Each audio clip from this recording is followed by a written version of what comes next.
Jadi tanpa membuang masa, kita akan teruskan untuk sesi yang kedua dengan sama-sama memberikan perhatian kepada perkongsian pertama yang bakal dibentangkan pada petang ini. Jadi dipersilakan Puan Dahlia binti Johari, Guru Besar dari Sekolah Kebangsaan Mutiara Perdana Pulau Pinang. Seterusnya, kita bakal mendengar perkongsian daripada pembentang seminar kita yang kedua dengan pembentangan yang bertajuk Statistik Pencapaian Murid dengan Google Form. Saya persilakan pembentang kita, Encik Azharul Hafiz bin Zainal Abidin, penolong kanan co-curriculum dari SK Baganserai, Perak. Dipersilakan. Salam sejahtera dan salam madani. Alright, kajian saya meningkatkan kemahiran menulis ESL dalam kalangan murid di Malaysia dengan menggunakan Google Classroom.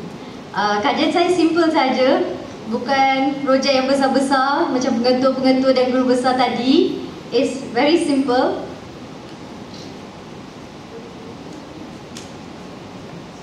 Alright, transformasi pengajaran penulisan ESL, keperluan masa kini. Kaedah tradisional tak cukup lagi saya rasa dan tak menarik.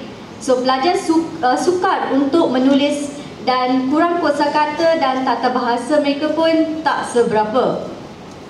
Kita perlukan pendekatan yang lebih menarik dan interaktif selari dengan abad ke-21.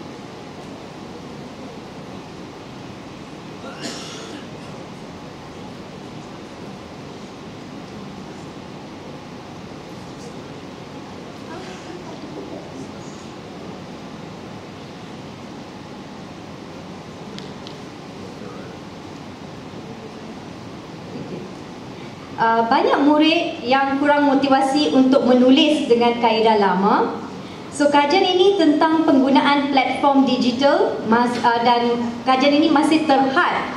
So jadi saya ambil peluang ini untuk mencuba Google Classroom.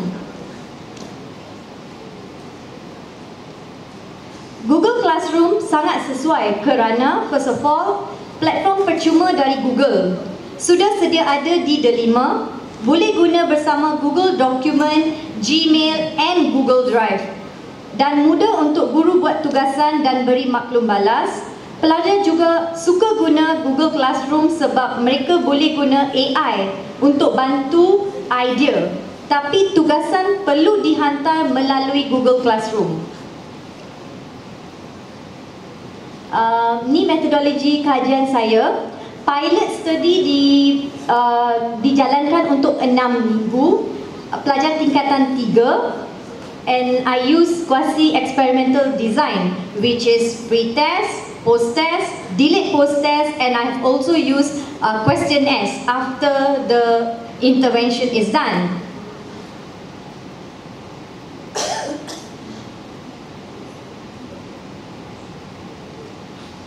Keberkesanan Google Classroom. Pelajar menunjukkan peningkatan ketara dalam penulisan selepas Google Classroom. Prestasi menulis, kosakata dan tata bahasa bertambah baik. Pelajar lebih yakin menulis dan berani berkomunikasi. Google Classroom sangat berkesan secara keseluruhan.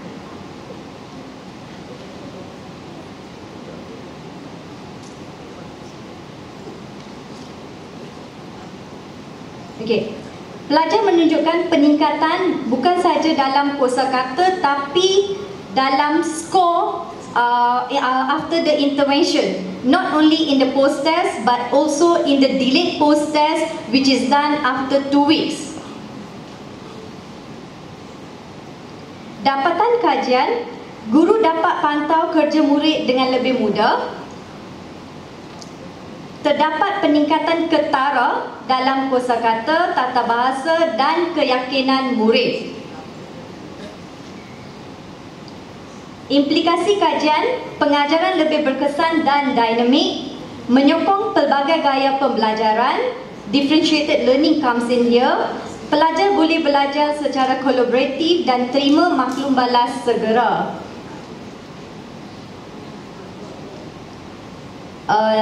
Beberapa cabaran dan cadangan. Cabaran utama First of all, kekurangan sumber pembelajaran digital, kaedah lama tidak cukup menarik, dan cadangan memperluaskan penggunaan Google Classroom secara sistematik di sekolah, latih guru untuk lebih mahir guna platform digital. Kesimpulan, Google Classroom ialah alat yang berkesan dan praktikal untuk membantu kemahiran menulis ESL. Ia meningkatkan motivasi, penglibatan murid dan menyokong dasar pendidikan digital negara. Ia juga mudah diakses, tidak memerlukan kos tambahan dan menyokong proses pembelajaran aktif dan kendiri. Thank you. Akhir kata, dengan pendekatan digital seperti Google Classroom, kita bukan sahaja memudahkan pembelajaran tetapi juga melahirkan pelajar yang lebih berdikari, kreatif dan bersedia menjadi warga digital selari dengan visi dasar pendidikan digital. Terima kasih.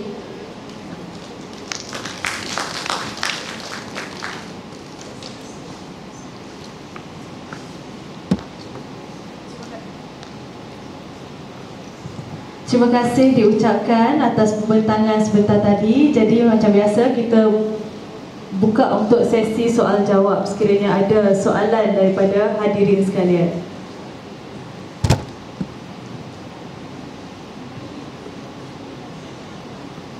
Baiklah, kita teruskan dengan daripada juri. Okey, Cikgu Manisha mengajar paper English. Ya. Kajian ni dah buat ke belum? Dah buat pilot study and also the actual study. Okay, sebab you sini bagi tahu ini bukan kuasa eksperimen. Ya, kuasa eksperimental. Kuasa ini satu benda yang mudah untuk dibuat. Yes. Right? Yeah, but I've not shared the data there because data have sent for publication. And I presented this paper in Delhi and Goa, so that's why saya tak share data. Okay. So bila tak share data, kita tak boleh nak tengok lah. Ya. Maksudnya di sini, kita tak boleh nak tulis kat sini finding dibincangkan berdasarkan kepada literature review only. So kita tak boleh nak claim itu sebagai satu benda yang valid. Right? So finding ni tak boleh kita anggap valid dengan metodologi yang diletakkan di sini, dengan RO, dengan RQ. It's not valid sebab finding ni adalah berdasarkan kepada LR, semata-mata LR, dan dalam finding kita tak ada wording dianggarkan, kan? Okay, kita tak boleh nak main anggaran dalam menceritakan finding terhadap satu kajian. So kita kena come up dengan data. Okay, mungkin you boleh ambil, cikgu boleh ambil sebahagian daripada data kajian ni sebab kuasai, right? Dia kena ada pra and post punya data. Yeah. Right? So kena show kat sini. Sebahagian daripada data tu kena show kat sini. Mungkin tak menjawab semua RQ, RO sebab boleh tahan juga RO RQ ni banyak agak ni. Yeah, 4 RO, 4 RQ lah. Okay, dan bukan satu benda yang mudah nak menganalisis data yang melibatkan kuasa eksperimen sebab kita kena follow dia punya prosedur, dan cikgu bila cikgu buat, cikgu kena tahu follow dia punya prosedur. Satu benda yang agak quite heavy jugalah untuk satu proposal contohnya, kan? Yeah. Okay. So boleh dibawa ke depan, tapi data kena provide lah, itu je. Maybe I can provide data daripada questionnaire. Right, mungkin boleh di dalam descriptive analysis.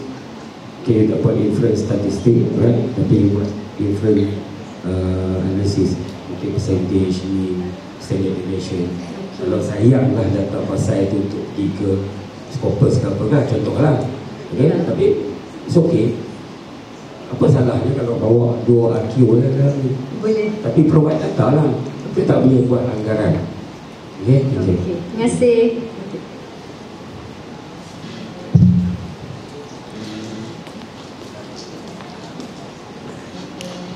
Terima kasih diucapkan sekali lagi kepada pembentang kita atas pembentangan sebentar tadi. Hadirin dan hadirat sekalian, dengan berakhirnya pembentangan yang kelima tadi, maka berakhirlah sesi pembentangan selari bagi sesi petang pada hari ini.